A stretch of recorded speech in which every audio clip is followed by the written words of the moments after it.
servant leadership in action. Servant leadership, how Jesus defines greatness. Now, if you think about it, everybody is a leader. If you look around, you are probably leading someone. So you might not be the leader of an organization. You might not be the designated leader, but there's probably somebody looking at you and following in your footsteps. Maybe it's your kids or your grandkids or your neighbors. People are watching you to see what you will do in the way that you do it, and they often follow your leadership. So leadership is a great topic. It's really interesting that sometimes low-level leaders have to proclaim they're the leader and say, I'm the leader, you have to follow me, and people don't really want to. That would mean that they're not a very good leader. So actually, leaders who don't have to tell people they're the leader, but they lead by influence, they lead by example. People know they care, they're trusted. Those are the type of leaders that are quality leaders. I had learned or read that sometimes the best leaders are those people who aren't looking to be the leaders.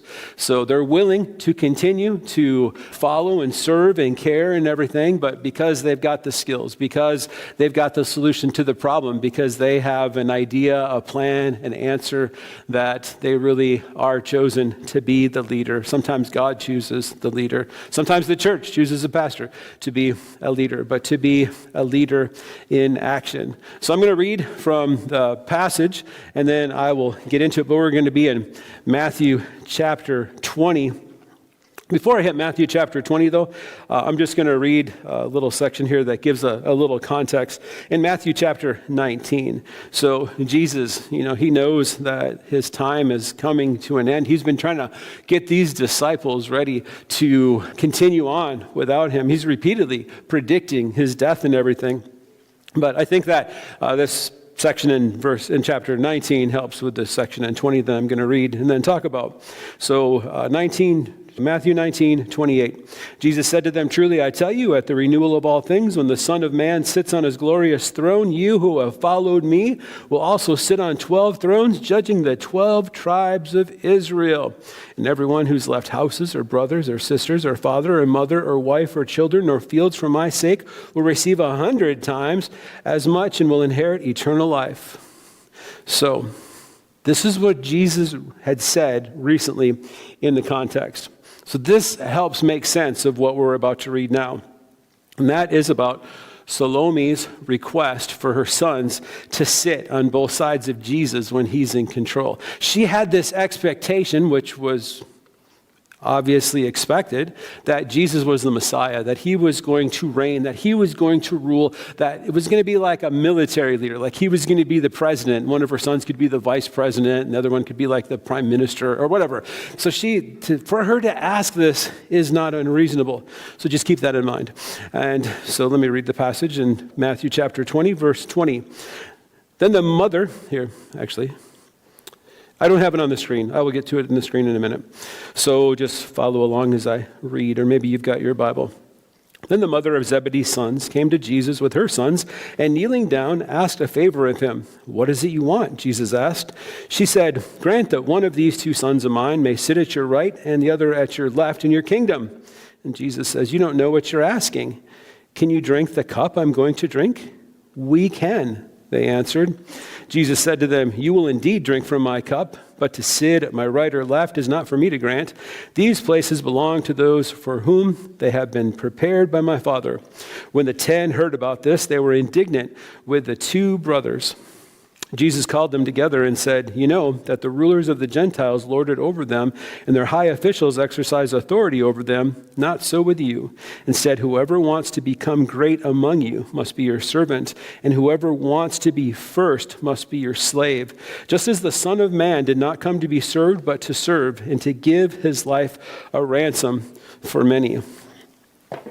All right, so to think about Jesus' idea of leadership, to think about how we can lead like Jesus. Every one of us would like an opportunity, I think, to be a leader that makes a difference. Sometimes we're terrified to lead because we're afraid that we'll be rejected, or we're afraid that it's not going to work out or whatever. Sometimes God equips us. God gives us experience. God gives us wisdom. God gives us the ability to lead. And that is a good thing. It's a good thing when all of us in the church do what we can to lead in our areas, to lead people to Christ, to lead as we do ministry to make a difference. It should never be one person as the leader and all the other people just sit there and follow. So some churches make the mistake of hiring, not this church, some churches make the mistake, they hire a pastor and then think the pastor is going to do all the work. So they don't have to do anything because they hired somebody to do it. That's not how it works at all. Pastors are supposed to equip people for God, for works of service. So that is a good thing. But in this day, and many people in our culture, think about leaders as a position to aspire to, as a way to make more money, have a nicer office, to have people respect them, to have esteem. They're the president of the company. They're the leader. And so Jesus is pushing back and saying, that's not really the most effective kind of leaders. So Jesus led with humility, not pride. Jesus led with service, not self-promotion. Jesus led with sacrifice, not personal gain. Jesus led with obedience to the Father, not independence. And Jesus led by giving his life, not taking from others. So to lead like Jesus, and I have 5 points like that to lead like Jesus. But number one, to recognize the pull of self-focused leadership. To recognize the pull of self-focused leadership. So again, that passage that I read, it says, in the NIV, the New International Version, then the mother of Zebedee's sons came to Jesus with her sons and kneeling down asked a favor of him. And then she says, grant one of these two sons of mine, they may sit at your right and your left in your kingdom. So in the New Living Translation, it says, the mother of James and John. So that's making a lot more sense now because you're like, okay, the mother of the sons of Zebedee. But if you look at James and John, just real quick when you think about it, Jesus had some really close friends. So he had the 12, but he had Peter, James, and John, his inner three. So he had three tight friends. And so two of them are right here. So James, he was actually one of the first ones to be persecuted for his faith. And then John, the disciple whom Jesus loved, the one who wrote the Gospel of John, the one who was exiled to the island of Patmos and wrote the book of Revelation, they're significant. I mean, in the Transfiguration, if you remember that, when Jesus went to the mountain and then saw Moses and Elijah and all that stuff, that these James and John were with him. And so it would not be unreasonable for this mother, for Salome, to ask this, because it seems like, hey, Jesus, from what I see and from what I've heard, my boys are very important to your ministry. You're really tight with them. And so when you're talking about the future, I could see how you would really value them. Could you, when you're filling your cabinet positions, when you're doing all that, could my boys be on both sides of you? Because as you know, they're some of your most valued, some of your best workers, some of the ones you value the most. It's almost like a parent that comes along and says, Coach, my kid does really good on the team. He scores lots of goals. Actually, both of my boys do. Is there a chance? I think you should make them captains of the hockey team. What do you think? I think that would be good. So it's not unreasonable that this would happen. It's not unreasonable that a mother would ask this.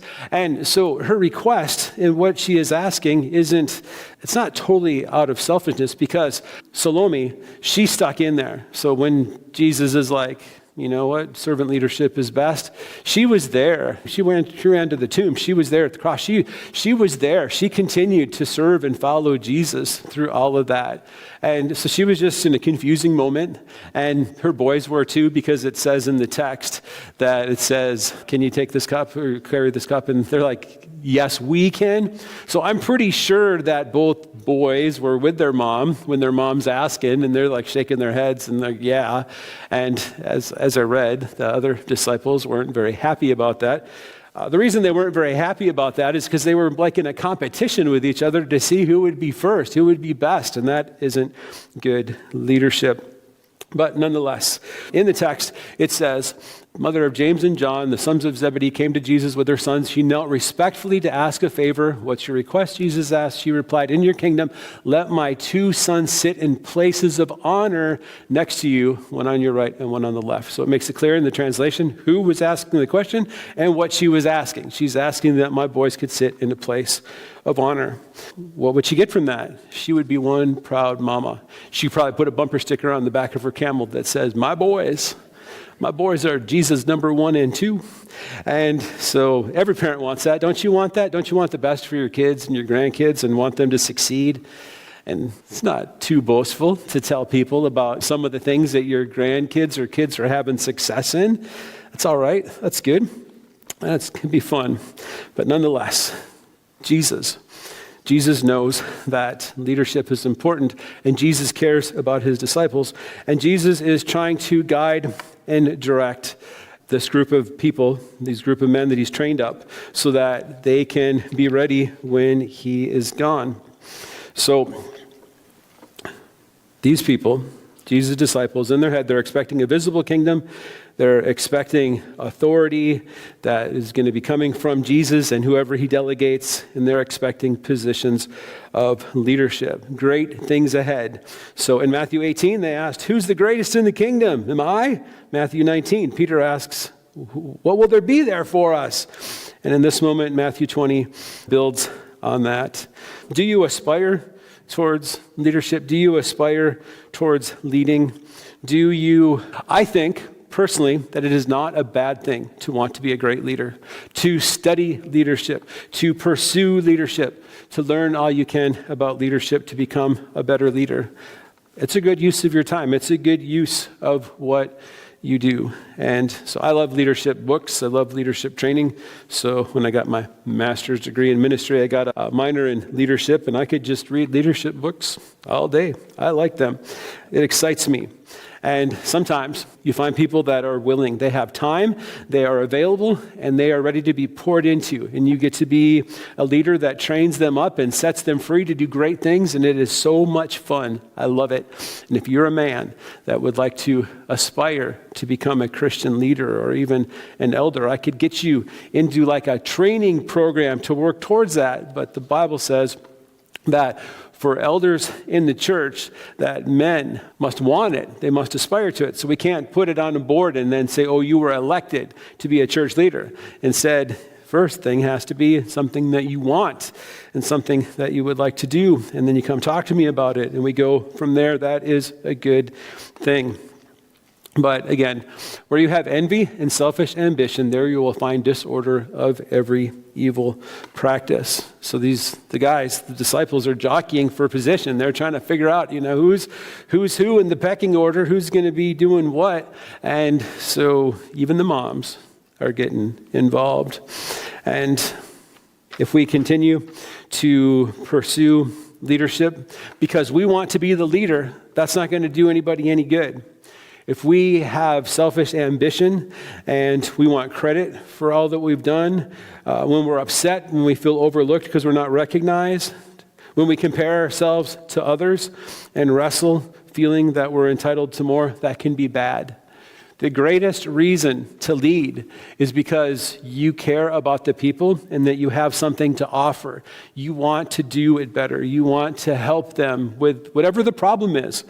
And so many times when there's a problem and you're the one that has the solution, then the people are like, okay, get us through that. And sometimes in organizations and stuff, there's multiple leaders that will take different projects or take different things, and then they're willing to step aside when someone else comes along and they have a better plan. And that can be the best thing. Sometimes if you surround yourself with leaders better than you will end up in a much better place than if you try to keep everybody out that makes you feel threatened.